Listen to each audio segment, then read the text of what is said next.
Hello കൂട്ടുകാരെ, നമ്മുടെ പുതിയൊരു വീഡിയോയിലേക്ക് എൻ്റെ എല്ലാ പ്രിയപ്പെട്ടവർക്കും സുസ്വാഗതം. ഇപ്പോൾ നമ്മളിപ്പോൾ ഉള്ളത് കാബോ സാൻ ലൂക്കാസിലാണ്. കുറച്ച് ദിവസമായിട്ട് ഞാൻ വീഡിയോ കമ്മിങ്സ് കൊണ്ടെന്ന് പറഞ്ഞ് പോസ്റ്റ് ഇടുക. അവസാനം ദാണ്ടെ കാബോ സാൻ ലൂക്കാസിൻ്റെ വീഡിയോ ആയിട്ട് ഞാൻ എത്തിയിരിക്കുകയാണ്.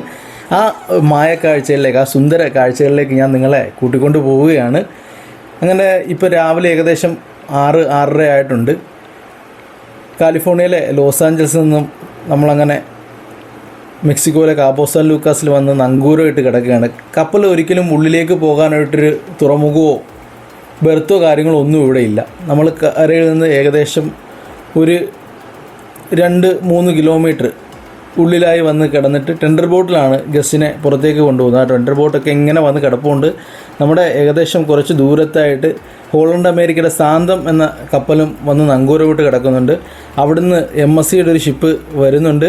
കുറേ കപ്പലുകൾ കാണാം ഇവിടേക്ക് എത്തിക്കൊണ്ടിരിക്കുകയാണ്. മെക്സിക്കോയിലൊരു പ്രധാന വിനോദസഞ്ചാര കേന്ദ്രമാണ്.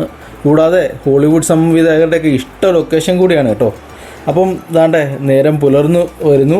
അപ്പോൾ ഈ ചരിത്രത്തിലേക്കൊന്ന് പോവുകയാണെങ്കിൽ, ഈ കാബോ സാൻ ലൂക്കാസ് എന്ന് പറയുന്ന സ്ഥലം അല്ലെങ്കിൽ ഈ വിനോദസഞ്ചാര കേന്ദ്രം സ്ഥിതി ചെയ്യുന്നത് വടക്ക് പടിഞ്ഞാറൻ മെക്സിക്കോയിലെ ബാജ കാലിഫോർണിയയിലെ ഒരു ഭൂപ്രദേശമായ പെനിൻസുലയുടെ തെക്കേ അറ്റവും സിയറ ഡി സാൻ ലാസോറോയുടെ വടക്കേ അറ്റവും സാൻ ലൂക്കാസ് ഉൾക്കടലിൻ്റെ പടിഞ്ഞാറൻ തീരവും ഉൾക്കൊള്ളുന്ന കൂറ്റം പാറക്കെട്ടുകൾ നിറഞ്ഞ ഒറ്റപ്പെട്ട പട്ടണമായ സാൻ ലൂക്കാസ് കേപ്പിന് വടക്ക് 3 കിലോമീറ്റർ അകലെ തെക്ക് പടിഞ്ഞാറൻ പസഫിക് സമുദ്രത്തോട് ചേർന്ന് കിടക്കുന്ന അതിമനോഹരമായ ഒരു വിനോദസഞ്ചാര കേന്ദ്രമാണ് നമ്മുടെ ഈ കാബോ സാൻ ലൂക്കാസ്. അതാണ്ട് കാണാം, നമ്മൾ കപ്പലിൽ നിന്ന് പുറത്തേക്ക് ഇറങ്ങി ബോട്ടിലിങ്ങനെ കാബോയിലെ കരയിലേക്ക് പോവുകയാണ്. നമ്മുടെ പനോരമയാണ് ആ കണ്ടത്. അതാണ്ട് അങ്ങ് അകലെ കൂറ്റൻ പാറ മലനിരകൾ ഇങ്ങനെ ഉയർന്നു നിൽക്കുന്നത് നമുക്ക് കാണാം. അങ്ങനെ പറഞ്ഞു വരുമ്പം ഈ കാബോസിൽ ലോകോത്തര ഹോട്ടൽ ബ്രാൻഡുകളുടെ എല്ലാം ഹോട്ടലുകളും റിസോർട്ടുകളും ഒക്കെ ഇവിടെ ഉണ്ട്. ഈ മെക്സിക്കോയിലേക്ക് എത്തുന്ന സഞ്ചാരികളുടെയും ഹോളിവുഡ് സംവിധായകരുടെയും ഒക്കെ ഇഷ്ട ലൊക്കേഷനുകൾ ഒന്നുകൂടിയാണ് ഈ കാബോ സാൻ ലൂക്കാസ് എന്ന് പറയുന്നത്. ഈ വെള്ളം നിങ്ങൾ നോക്കുക, എന്ത് പച്ചപ്പാർന്ന് തെളിമാറുന്ന വെള്ളം. അനേകം അടിത്തട്ട് വരെ നമുക്ക് കാണാൻ കഴിയും. കുറേ പേര് ദാണ്ട് അവിടെ അണ്ടർ വാട്ടർ ഡൈവിങ്ങിന് പോകുന്ന നമ്മളുടെ ഷിപ്പിൽ നിന്നുള്ള കുറേ ക്രൂവിനെ നമുക്ക് അവിടെ കാണാൻ സാധിക്കും. വളരെ വളരെ ഭംഗിയുള്ള കാഴ്ചകളാണ്. ദാണ്ട് നോക്കുക, മീൻ നിൽക്കുന്നത് നോക്കുക. ഞാൻ പറഞ്ഞില്ല നിങ്ങളുടെ അടുത്ത്, നമുക്ക് ഒന്ന് ജമ്പ് ചെയ്താൽ അത്യാവശ്യം നല്ല ആഴമുണ്ട്. പ്രിക്കോഷൻസ് ഒക്കെ എടുക്കുകയാണെങ്കിൽ നമുക്ക് അണ്ടർ വാട്ടർ ഡൈവ് പോകാം. ഒരു ദിവസം പോകാം. ഞാൻ ആ കാഴ്ചകൾ ഒക്കെ നിങ്ങൾക്ക് കാണിച്ചു തരാം. ഇപ്പോൾ ആ മീൻ നിൽക്കുന്നത് നോക്കുക. നമുക്ക് താഴെ തട്ട് വരെ കാണാൻ കഴിയും. മൊബൈലിലൂടെ ഈ ക്യാമിലൂടെ നിങ്ങൾക്ക് കാണാൻ പറ്റുന്നോ ഇല്ലയോ അറിയില്ല. മീൻ നിൽക്കുന്നത് നിങ്ങൾക്ക് കാണാൻ സാധിക്കുന്നുണ്ട്. അങ്ങനെ ഈ ഒരു ഇഷ്ട ലൊക്കേഷനാണ്, സംവിധായകരുടെയൊക്കെ ഇഷ്ട ലൊക്കേഷൻ കൂടിയാണ് ഈ കാബോ സാൻ ലൂക്കാസ് എന്ന് പറയുന്നത്. തെക്ക് പടിഞ്ഞാറൻ പസഫിക് സമുദ്രത്തോട് വളരെ ചേർന്ന് കിടക്കുന്നതിനാൽ ഈ ഒരു സ്ഥലത്തെ സീ ഓഫ് കോട്ടസ് എന്നും അറിയപ്പെടുന്നുണ്ട്. ഈ കാബോസ് ഉൾപ്പെടുന്ന ബാജോ കാലിഫോർണിയയുടെ തലസ്ഥാനം എന്ന് പറയുന്നത് ലാപാസാണ്. ഈ ലാപാസും കാബോ സാൻ ലൂക്കാസുമാണ് ഈ ഒരു പടിഞ്ഞാറൻ മെക്സിക്കോയിലെ പ്രധാന വിനോദസഞ്ചാര കേന്ദ്രങ്ങൾ. അതിൽ എടുത്തു പറയേണ്ട ഒരു സംഭവം എന്ന് പറയുന്നത്, ഈ കാബോസിന് ഏകദേശം മധ്യ കിഴക്കൻ ഭാഗങ്ങളിലായിട്ട് പ്രവർത്തനരഹിതമായ അല്ലെങ്കിൽ വംശനാശം സംഭവിച്ച അനേകം അഗ്നിപർവ്വതങ്ങൾ ഇങ്ങനെ ആധിപത്യം പുലർത്തുന്നുണ്ട്. അത് വളരെ ഭംഗിയുള്ള കാണേണ്ട ഒരു കാഴ്ച തന്നെയാണ്. അങ്ങനെ നമ്മുടെ കൂടെ വന്ന ചങ്ങാതിമാരൊക്കെ അതാ കടലിലിറങ്ങി കുളിയും തുടങ്ങി.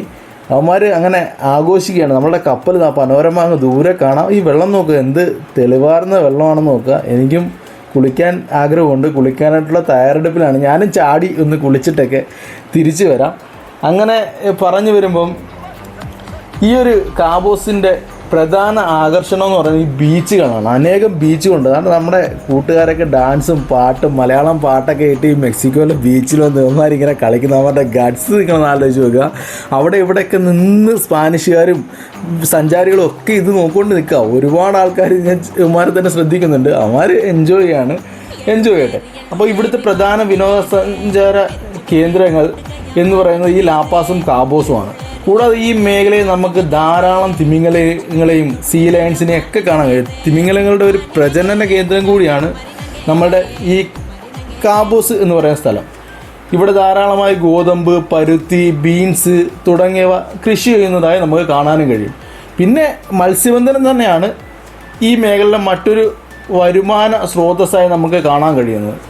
നമ്മുടെ നാട്ടിലെ റാളുകൊഞ്ച് എന്നറിയപ്പെടുന്ന ലോബ്സ്റ്റർ, ടൂണ, ചൂര, ഈ 2 മത്സ്യങ്ങൾ അനേകം ലഭിക്കുന്നൊരു തീരപ്രദേശം കൂടിയാണ് നമ്മുടെ ഈ കാബോസ് എന്ന് പറയുന്നത്. ഈ ബാജ കാലിഫോർണിയയിൽ ചെറുതും വലുതുമായ അനേകം തുറമുഖങ്ങളുമുണ്ട്. ഞാൻ പറഞ്ഞില്ലേ, ഇത്തരത്തിൽ അനേകം തുറമുഖങ്ങൾ ഇവിടെ ഉണ്ട്. നമ്മളങ്ങനെ കാബോസൊക്കെ കണ്ട് നമ്മുടെ ഷിപ്പിലേക്കുള്ള മടക്കയാത്രയിലാണ്. ആ യാത്രയിൽ ഇങ്ങനെ നടക്കുമ്പോൾ അനേകം സഞ്ചാരികൾ നമ്മുടെ കപ്പലിലേക്ക് തിരികെ നടക്കുന്നതായി കാണാം. കാബോസ് ഒരു വലിയ എക്സ്പീരിയൻസ് ആയിരുന്നു. ഇവിടെ ഒരുപാട് കബാനാസ് നമുക്ക് കാണാൻ കഴിഞ്ഞു, ഒരുപാട് ബാറുകൾ കാണാൻ കഴിഞ്ഞു. പിന്നെ എടുത്തു പറയേണ്ട മത്സ്യബന്ധനത്തിന് പുറമെ എടുത്തു പറയേണ്ട ഒരു ചെറിയ സംഭവം കൂടിയാണ് ഈ വിദേശ മദ്യങ്ങളുടെ വിപണി എന്ന് പറയുന്നത്. വളരെ വിപുലമാണ്. എന്തെന്നാൽ ആകർഷിക്കുക എന്നത് തന്നെയാണ്. ഈ കൂടുതലും അമേരിക്കൻസ് അവർ പൈസ ചിലവാക്കുന്ന മദ്യത്തിനും ഈ കസിനോയിലും ഒക്കെയാണ്.